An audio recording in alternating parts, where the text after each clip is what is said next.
এক বাবা এসে বললেন, উমরে ফারুক আমার ছেলে কথা শোনে না, বেয়াদব। উমরে ফারুক ছেলেরে ডাকলেন, বাবা তুমি তোমার আব্বাজানের কথা শোনো না, এটা তো কবিরা গুনাহ। ছেলে বলে, উমরে ফারুক সব দায় দায়িত্ব আল্লাহ ছেলে মেয়েদেরকে দিয়েছে, বাবা মাকে কোনো দায়িত্ব দেয় নাই। উমরে ফারুক বললেন, অবশ্যই দায়িত্ব দিয়েছে।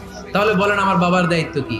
উনি বললেন, প্রাইমারিলি প্রথমত 3 দায়িত্ব। পৃথিবীর প্রতিটি বাবার উচিত ছেলেদের মেয়েদের জন্য ভালো মায়ের ব্যবস্থা করা। 2 নম্বরে সুন্দর তার একটা নাম রেখে দেয়া। 3 নাম্বার তার আল্লাহর কিতাব শিক্ষা দেওয়া। এবার ছেলেকে আমার আব্বা 3টার একটাও করে নাই।